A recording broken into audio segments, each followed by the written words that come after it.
নমস্কার। যুক্তি তর্ক সঙ্গে অর্কই আপনাদের স্বাগত। আপনাদের সঙ্গে আমি অর্কপ্রভ সরকার। রাজ্য বিজেপি নির্বাচনের ফল ঘোষণার পর এই প্রথমবার মোটামুটি সবাইকে নিয়ে একটা বৈঠক করেছে। তিনটে জিনিস রাজ্য বিজেপির নেতারা বুঝতে পেরেছেন নির্বাচনের ফলাফল বিশ্লেষণ করে। এক, এই রাজ্যে তৃণমূলের একমাত্র বিকল্প বিজেপি। দুই, মুসলমানরা বিজেপিকে ভোট দেয়নি। তিন, বাম কংগ্রেস বিশেষ করে বামেরা অনেক ক্ষেত্রেই তৃণমূল বিরোধী ভোটকে ভাগ করে তৃণমূলের জয়কে নিশ্চিত করেছে।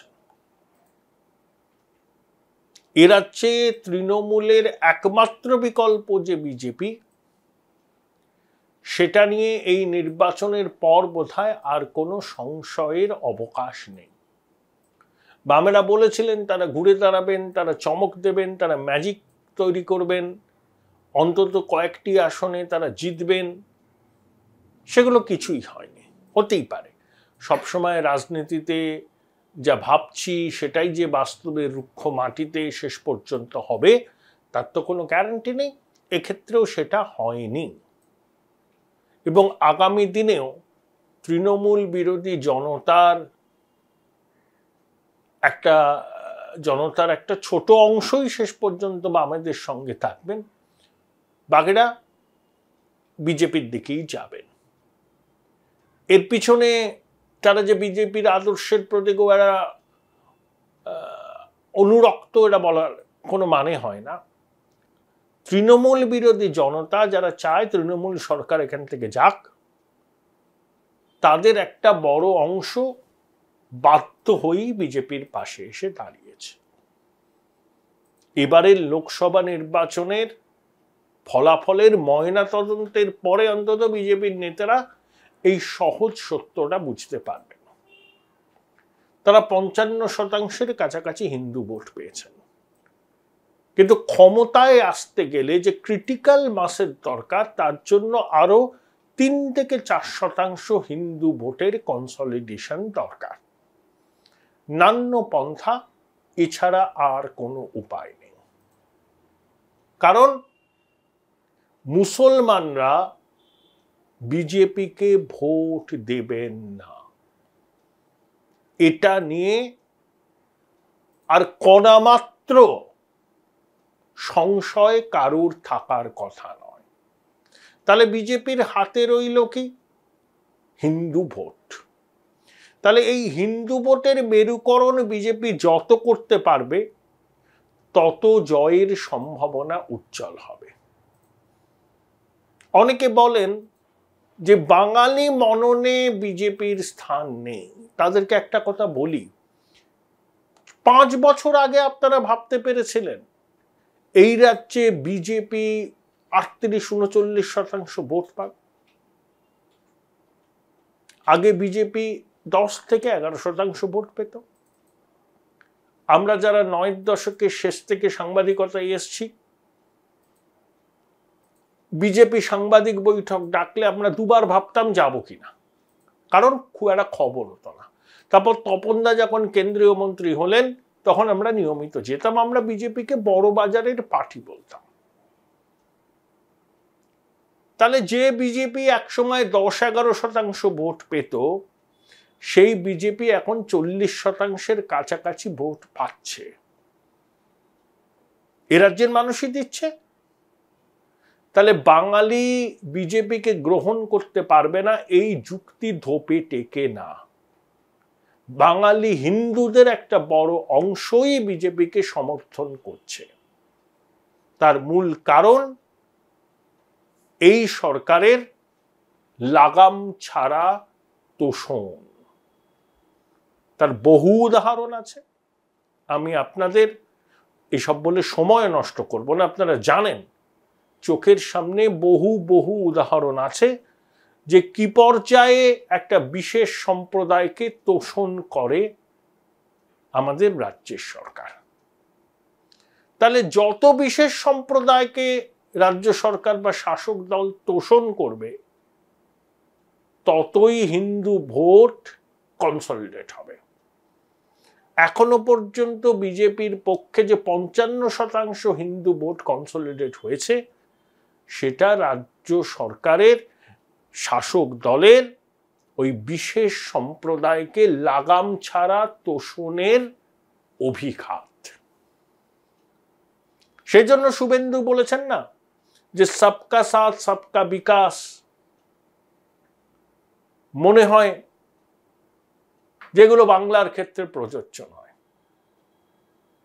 যারা আমাদের সঙ্গে আছেন আমরা তাদের সঙ্গে আছি। অনেকগুলো এক্সাম্পলও দিয়েছেন যে নন্দীগ্রামে এক সংখ্যালঘু যুবক বিজেপিতে যোগদান করায় সেই সংখ্যালঘু যুবকের ছেলে তার বন্ধুদের সঙ্গে খেলতে পারছে না, কারণ তার বন্ধুরাও সংখ্যালঘু সম্প্রদায়ের, বলছে তুই হিন্দু হয়ে গেছিস। এই হচ্ছে পরিস্থিতি। এই প্রেক্ষিতেই আপনাকে কিন্তু দেখতে হবে শুভেন্দুর বক্তব্য। হিন্দু ভোটের মেরুকরণ ছাড়া বিজেপির পক্ষে এ রাজ্যে ক্ষমতায় আসা সম্ভব নয়। এবং শুভেন্দু কোনো কি বলবো আর কি শিক্ষানবিশ রাজনীতিক নয়। 3.5 দশকের বেশি সময়ে রাজনীতি করেছে। ক্লাস রিপ্রেজেন্টেটিভ, পুর প্রতিনিধি, সাংসদ, বিধায়ক, মন্ত্রী, এখন বিরোধী দলনেতা। অমিত শাহের সঙ্গে 45 মিনিট বৈঠক করেছে। সেখানে অমিত জি নাকি রোডম্যাপ বাতলে দিয়েছেন পশ্চিমবঙ্গের জন্য। তারপরেই শুভেন্দুর কিন্তু ওই সায়েন্স সিটির অডিটোরিয়ামে এই কথা। আমাদের তো ক্রোনোলজি বুঝতে হবে।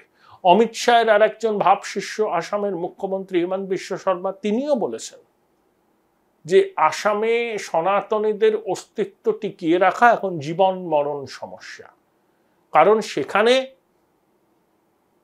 মুসলমান population 40% চুঁচুই।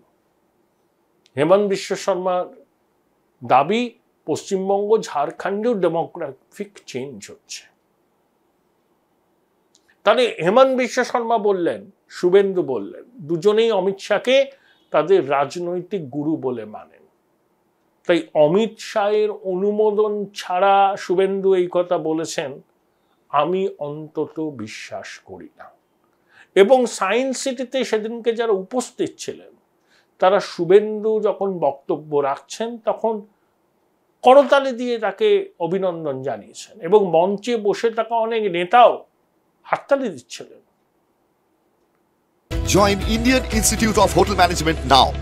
Right choice, right decision.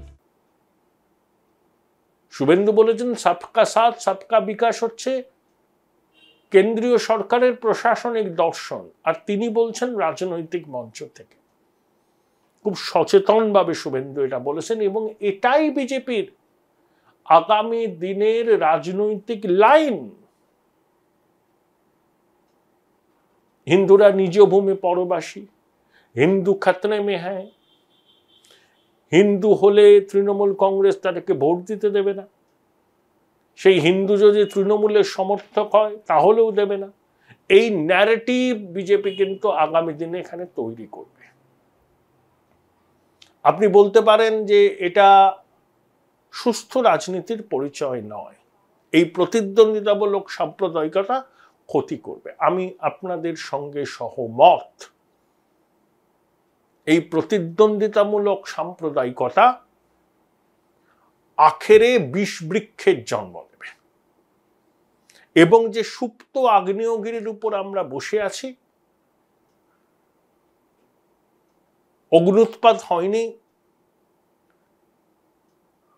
এটা আমি বলবো ভগবানের আশীর্বাদ। কিন্তু যা চলছে এই প্রতিদ্বন্দ্বিতামূলক সাম্প্রদায়িকতার নামে, যদি এই সুপ্ত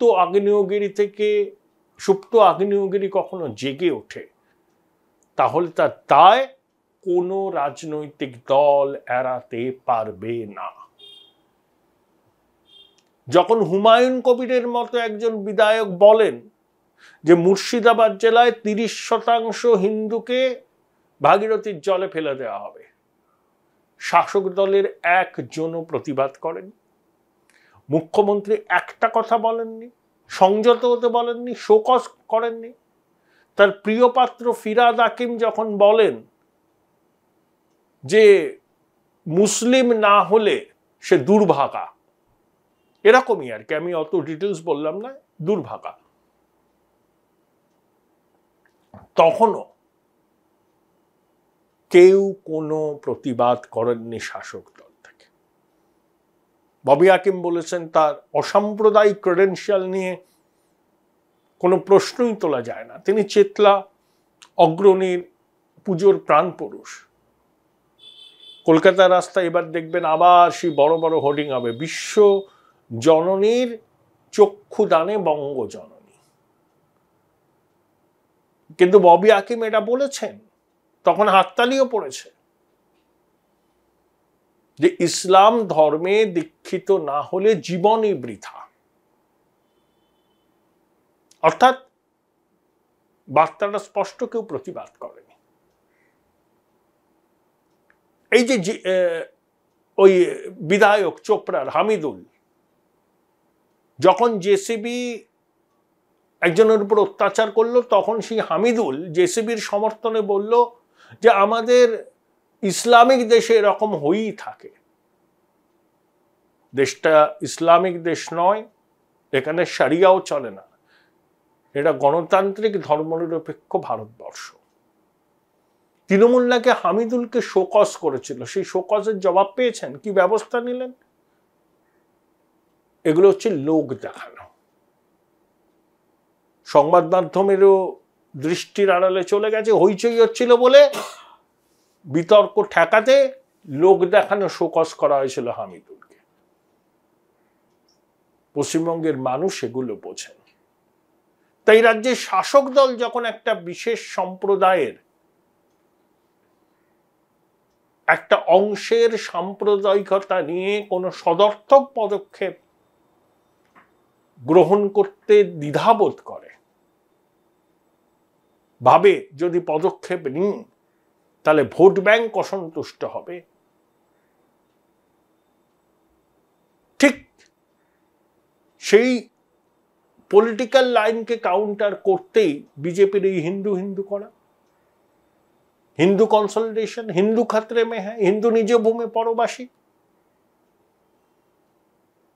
শুধু প্রতিষ্ঠান বিরোধিতার হাওয়াকে সামনে রেখে 26-এর নির্বাচনে তৃণমূল কংগ্রেসের বিরুদ্ধে 15 বছরের প্রতিষ্ঠান বিরোধিতার হাওয়া থাকবে, কিন্তু শুধু প্রতিষ্ঠান বিরোধিতার হাওয়াকে পুঁজি করে বিজেপির পক্ষে এখানে কামাল করা সম্ভব নয়।